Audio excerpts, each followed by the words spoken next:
ଲାଜ ସରମ ନ କରି ଯେଉଁ ବ୍ୟକ୍ତିମାନେ ଟଙ୍କା ପଇସାକୁ ସଦାସର୍ବଦା ଗଣିକି ନିଅନ୍ତି, ଟଙ୍କା ପଇସା ହଉ ବା ସମ୍ପତ୍ତି ବିଷୟରେ କୌଣସି କାମ ହଉ, ଲଜ୍ଜା ନ କରି ସଂକୋଚ ନ କରି ପକ୍କା କଥାବାର୍ତ୍ତା କରନ୍ତି ଏବଂ ନଥିପତ୍ର କରିଥାନ୍ତି, ଅର୍ଥାତ୍ ଏଗ୍ରିମେଣ୍ଟ, ସେମାନଙ୍କୁ ଦୁର୍ଦ୍ଦଶା ଭୋଗିବାକୁ ପଡ଼େ ନାହିଁ। ନମସ୍କାର ଦର୍ଶକ ବନ୍ଧୁ, ଆଜିର ଅଧ୍ୟାୟରେ ମୁଁ ଆପଣମାନଙ୍କୁ କହିବି ଯେ ଧନୀ କିପରି ହେବେ। ତେବେ ଆସନ୍ତୁ ଆରମ୍ଭ କରିବା ଆଜିର ଅଧ୍ୟାୟ। ପ୍ରଥମେ ଆମେ ବୁଝିବା ଧନୀ କ'ଣ। ଦର୍ଶକ ବନ୍ଧୁ, ମୁଁ ଆପଣଙ୍କୁ ଜଣେଇ ଦିଏ, ଧନୀ ହେଉଛି ଗୋଟିଏ ଚିନ୍ତାଧାରା। ଚିନ୍ତାଧାରା ମାତ୍ର। ଗୋଟେ ଧନୀ ଲୋକର ଚିନ୍ତାଧାରା ଗୋଟେ ଗରିବ ଲୋକର ଚିନ୍ତାଧାରାଠୁ ଭିନ୍ନ। ଧନ ସମ୍ପତ୍ତି ବୃଦ୍ଧି କରିବା ପାଇଁ ସେମିତି କୌଣସି ପର୍ଟିକୁଲାର ବା ସୂତ୍ର ସେମିତି ସୁନିଶ୍ଚିତ କିଛି ନାହିଁ। ଧନୀ ହବା ଗୋଟେ ସ୍ମାର୍ଟ ନିଷ୍ପତ୍ତି ନେବା ସହିତ ସମାନ। ଆମେ କଷ୍ଟ ପରିଶ୍ରମ ତ କରୁଛେ, କିନ୍ତୁ କଷ୍ଟ ପରିଶ୍ରମ ଭିତରେ ସ୍ମାର୍ଟ ଭାବରେ ପରିଶ୍ରମ ଯିଏ କରିପାରିଲା ସେ ଧନୀ ହବ। ତା ସହିତ ମଧ୍ୟ ଯେତେ କଷ୍ଟ ପରିଶ୍ରମ କଲେ, ଯେତେ ସ୍ମାର୍ଟ ନିଷ୍ପତ୍ତି ନେଲେ ମଧ୍ୟ ଆମକୁ ଭାଗ୍ୟର ମଧ୍ୟ ଟିକେ ଏଥିରେ ମିଶ୍ରଣ ରହିବ, ଯୋଉଟାକୁ ଆମେ କହୁଛେ ଲକ୍।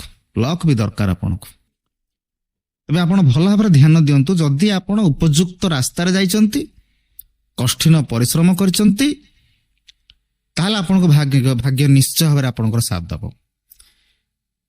ତ ପ୍ରଥମେ ଆଜି ଆପଣଙ୍କୁ ମୁଁ କହୁଛି ଧନୀ ହେବାର ପ୍ରଥମ ପାଇଁ ପାହାଚଟି କ'ଣ। ପ୍ରଥମେ କ'ଣ ଜିନିଷ କଲେ ଆମେ ପାହାଚ ନେଇପାରିବା, ଆସନ୍ତୁ ଜାଣିବା। ପ୍ରଥମେ ଧନୀ ହେବା ପାଇଁ ପ୍ରଥମ ହେଉଛି ସେଟ୍ କ୍ଲିୟର ଫାଇନାନ୍ସିଆଲ ଗୋଲ୍ସ, ଅର୍ଥ ସ୍ୱଚ୍ଛ ଆର୍ଥିକ ଲକ୍ଷ୍ୟ ସ୍ଥିର କରନ୍ତୁ। ସ୍ୱଚ୍ଛ ଆର୍ଥିକ ଲକ୍ଷ୍ୟ ଆପଣଙ୍କୁ ସ୍ଥିର କରିବାକୁ ପଡ଼ିବ। ଆପଣଙ୍କ ପାଖରେ କ'ଣ ଅଛି, ଆପଣ କେତେ ରୋଜଗାର କରୁଛନ୍ତି, ଆପଣଙ୍କୁ କେତେ ଦରକାର, ତାହା ଆପଣଙ୍କୁ ସ୍ଥିର କରିବାକୁ ପଡ଼ିବ। ତ କେମିତି କରିବେ? ଏହା ଦୁଇ ପ୍ରକାରର ଅଛି। ଗୋଟିଏ ହେଉଛି ଆପଣଙ୍କର ସର୍ଟ ଟର୍ମ, ଅଳ୍ପ ସମୟ ପାଇଁ, ଆଉ ଗୋଟିଏ ହେଉଛି ଲଙ୍ଗ ଟର୍ମ। ଦୁଇଟା ଯାକ ଆପଣଙ୍କୁ ଦରକାର। ତେଣୁ ପ୍ରଥମେ ଲକ୍ଷ୍ୟ ସ୍ଥିର କରନ୍ତୁ। ଆପଣଙ୍କର ଗୋଲ୍, ଆର୍ଥିକ ଗୋଲ୍, ଲକ୍ଷ୍ୟସ୍ଥଳକୁ ଆପଣ ପ୍ରଥମେ ନିର୍ଦ୍ଧାରଣ କରନ୍ତୁ ଏବଂ ତାପରେ ତା ଉପରେ କାମ କରିବା ଆମେ ଷ୍ଟାର୍ଟ କରିବା। କାହିଁକିନା ଯଦି ଆପଣ ଲକ୍ଷ୍ୟ ସ୍ଥିର ନ କରିବେ, ଆପଣ ରାସ୍ତା କୋଉଠି ବାହାର କରିବେ? ତ ପ୍ରଥମେ ଆପଣ ଜାଣିବା ଦରକାର ଯେ ଆପଣଙ୍କର ଫାଇନାନ୍ସିଆଲ ଅବଜେକ୍ଟିଭଟା କ'ଣ, ତାକୁ ଡିଫାଇନ୍ କରନ୍ତୁ। ଦ୍ୱିତୀୟରେ ମୁଁ କହିବି ବଜେଟ୍ ଆଣ୍ଡ ସେଭ୍। ଏ ଦୁଇଟା ନିହାତି ଦରକାର ଆପଣଙ୍କୁ। ବଜେଟ୍ ଏବଂ ସଞ୍ଚୟ, ଏ ଦୁଇଟାକୁ ଭଲ ଭାବରେ ଯିଏ ବୁଝିଛି ସିଏ ଧନ ରଖିପାରିଛି। ଆପଣ ବି ଧ୍ୟାନ ଦେଇକି ଶୁଣନ୍ତୁ, ଭିଡ଼ିଓକୁ ଜମା ବି ସ୍କିପ୍ କରନ୍ତୁ ନାହିଁ। ଷ୍ଟାର୍ଟିଂରୁ ହୁଏତ ଆପଣଙ୍କୁ ବୋରିଂ ଲାଗୁଥାଇପାରେ, କିନ୍ତୁ ଏ କଥା ଗୁଡ଼ାକୁ ଏମିତି ହିଁ କହିବାକୁ ପଡ଼ିବ ତାକି ଆପଣ ଧୀରେ ଧୀରେ ହିଁ ବୁଝନ୍ତୁ। ସେଥିପାଇଁ ମୁଁ ଏଇଭଳି ଆପଣ ବୁଝିପାରିଲା ଭଳିଆ ମୁଁ କହୁଛି। ତେବେ ବଜେଟ୍ ଏବଂ ସଞ୍ଚୟ। ବଜେଟ୍ କ'ଣ? ଆମେ ସ୍ଥିର କରିବା ଯେକୌଣସି ଖର୍ଚ୍ଚ କରିବା ପୂର୍ବରୁ, ଯେକୌଣସି ଇନଭେଷ୍ଟମେଣ୍ଟ କରିବା ପୂର୍ବରୁ ତାକୁ ଆଗ ଆମ ବୁଦ୍ଧି ହିସାବରେ କେତେ ଆମେ ତାକୁ ପ୍ଲାନ୍ କରିପାରିବା ଆମେ ଚେଷ୍ଟା କରିବା, ତାକୁ କହନ୍ତି ବଜେଟ୍ ପ୍ଲାନ୍। ଏବଂ ସଞ୍ଚୟ କରିବା। ଆପଣଙ୍କର ଆୟ ଖର୍ଚ୍ଚକୁ ଟ୍ରାକ୍ କରିବା ହେଉଛି ବଜେଟ୍। ମାନେ ଆପଣଙ୍କର ଆୟ ଆସୁଛି କେତେ, ଆପଣଙ୍କର ଦୈନନ୍ଦିନ ଖର୍ଚ୍ଚ କେତେ, ସେଇ ଜିନିଷଟାକୁ ଟ୍ରାକ୍ କରିବା। କେତେ ଗଲା, କେତେ ଆସିଲା, କେତେ ବଞ୍ଚିଲା। ସେଇ ଭିତରୁ ଯେତେବେଳେ ଆପଣ ତାକୁ ଟ୍ରାକ୍ କରିବାକୁ ଯିବେ, ହିସାବ କରିବାକୁ ଯିବେ, ସେତେବେଳେ ଅନାବଶ୍ୟକ ଖର୍ଚ୍ଚ କାଟିଦେବେ। ସେଥିରୁ ଯୋଉଟା ଆବଶ୍ୟକ ନାହିଁ ତାକୁ ସେ ଖର୍ଚ୍ଚ ସେ ବଜେଟ୍ ଭିତରେ ତାକୁ ରଖିବେ ନାହିଁ। ଜାଣିବେ କେମିତି? ବାରମ୍ବାର ବାରମ୍ବାର ବାରମ୍ବାର ଆପଣ ତାକୁ ଟ୍ରାକ୍ କଲେ, ଲେଖିଲେ, କୌଣସି ଜାଗାରେ ହିସାବ କଲେ ଆପଣ ଜାଣିପାରିବେ। ତ କ'ଣ ହବ? କ୍ରମାଗତ ଭାବରେ ସଞ୍ଚୟ କରିବା ସମୟ ସହିତ ଆପଣ ଜାଣିଯିବେ।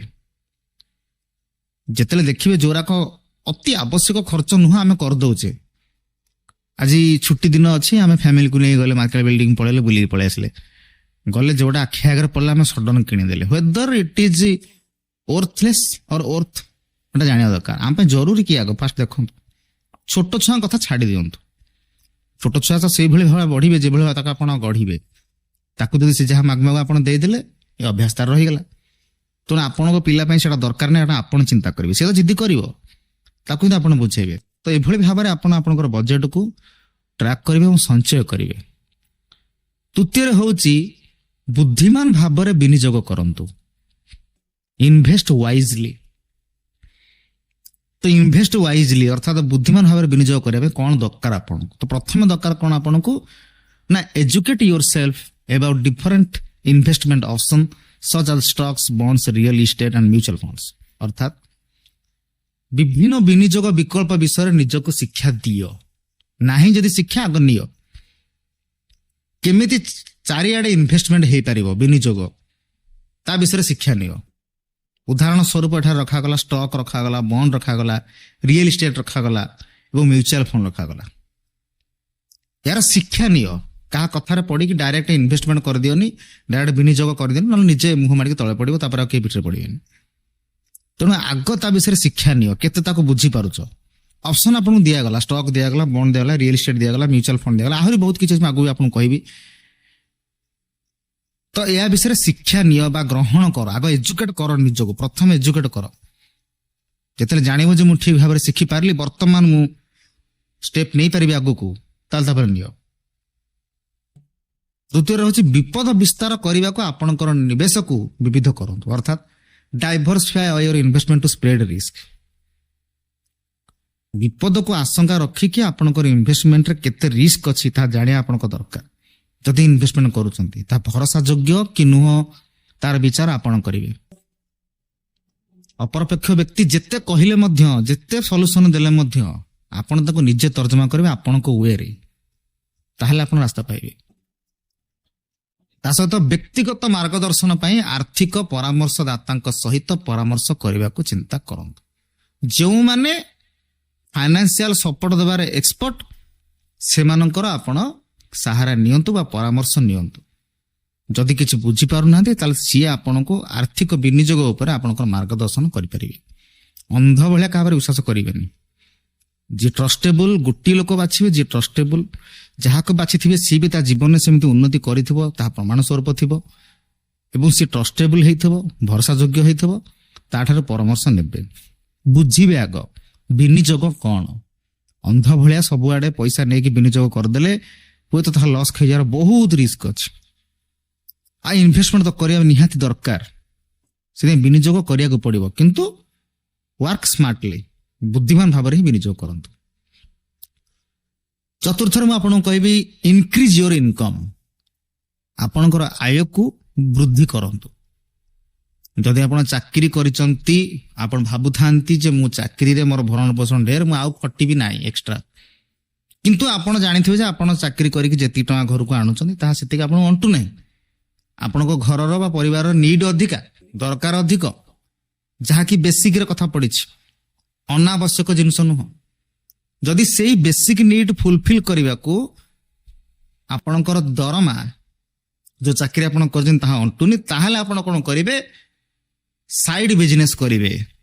ବିଜନେସ୍ ହଉ ବା ପାର୍ଟ ଟାଇମ ରୋଜଗାର କରିବାର ବାଟ ବାହାର କରିବେ। କେମିତି ପାର୍ଟ ଟାଇମ ଇନକମ୍ ହେଇପାରିବ? ଦେଖନ୍ତୁ, ଆପଣ ଚାକିରି ଯଦି କରୁଛନ୍ତି ତାହେଲେ ଚାକିରି କଲେ ଆପଣଙ୍କର ସକାଳୁ ଆରମ୍ଭ କରି ସନ୍ଧ୍ୟା ପର୍ଯ୍ୟନ୍ତ ସେଇଥିରେ ସମୟ ତ ପଳଉଥିବ, କିନ୍ତୁ ଆପଣ ନିଜେ ବାଛିବେ ଯେ ଆପଣ ପାଖରେ ଚାକିରି ତ ଆପଣ କରୁଛନ୍ତି, କିନ୍ତୁ ୟାକୁ ଛାଡ଼ି ଦେଇକି ଆପଣ ପାଖରେ ଅନ୍ୟ କୌଣସି ମୂଲ୍ୟବାନ ଜ୍ଞାନ କୌଶଳ ଅଛି କି? ଯଦି ଅଛି ତାକୁ ପ୍ରୟୋଗ କରିବାକୁ ଚେଷ୍ଟା କରନ୍ତୁ। ତାକୁ ପ୍ରୟୋଗ କରିବା ଦ୍ୱାରା ଆପଣଙ୍କର କିଛି ପାର୍ସିଆଲ ଇନକମ୍ ବା ପାର୍ଟ ଇନକମ୍ ଆପଣଙ୍କର ଆସିପାରିବ। ସେଇଟା ଆପଣଙ୍କ ରୋଜଗାରକୁ ବୃଦ୍ଧି କରିବ। ଆଉ ରୋଜଗାର ବୃଦ୍ଧିଟା ଆପଣ ସବୁବେଳେ ମନ୍ଥଲି ହିଁ ଦେଖିବେ ଯେ କେତେ ମୋର ଆସିଲା। ଦେଖନ୍ତୁ, ଚାକିରିରେ ଆପଣଙ୍କର ଗୋଟେ କନଷ୍ଟାଣ୍ଟ ଇନକମ୍ ଆସିଲା ଏବଂ ଆପଣଙ୍କର ଯୋଉ ସାଇଡ ବିଜନେସ୍ ଅଛି ତାହା ଆପଣଙ୍କୁ ମଝିରେ ମଝିରେ ଟଙ୍କା ଯୋଗେଇଲା। ତ ସେଥିପାଇଁ ଆପଣଙ୍କୁ ନିଜର ଆୟକୁ ବୃଦ୍ଧି କରିବାକୁ ପଡ଼ିବ। ତା ସହିତ କ'ଣ କରିବେ? ଆପଣ ମୂଲ୍ୟବାନ କୌଶଳ ବିକାଶ କିମ୍ବା ଉଚ୍ଚଶିକ୍ଷା ପାଇବାରେ ବିନିଯୋଗ କରନ୍ତୁ, ଯଦି ଏହା ଅଧିକ ବେତନ ପ୍ରାପ୍ତ ସୁଯୋଗକୁ ନେଇପାରେ।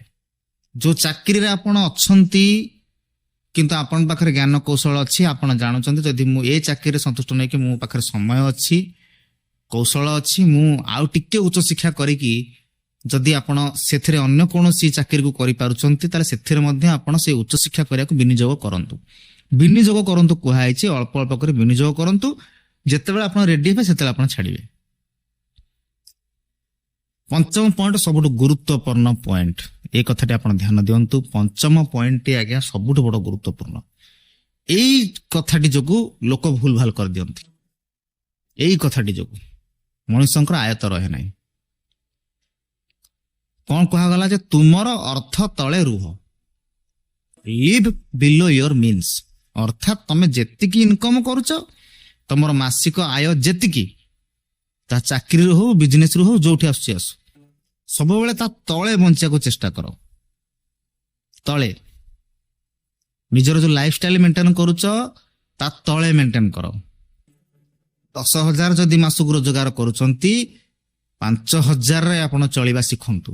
5,000କୁ ଛାଡି ଦିଅନ୍ତୁ। ମୋର 10,000 ରୋଜଗାର, ମୁଁ 5,000ରେ ଚଳିବାକୁ ଚେଷ୍ଟା କରିବି। ଆପଣ କହିବେ 5,000 କଣ ଆଜିକାଲି ଦୁନିଆରେ ଚଳିବା ସହଜ କି? ସହଜ ତ ନୁହଁ ନା। ମୁଁ ଜାଣିଛି ସହଜ ନୁହଁ।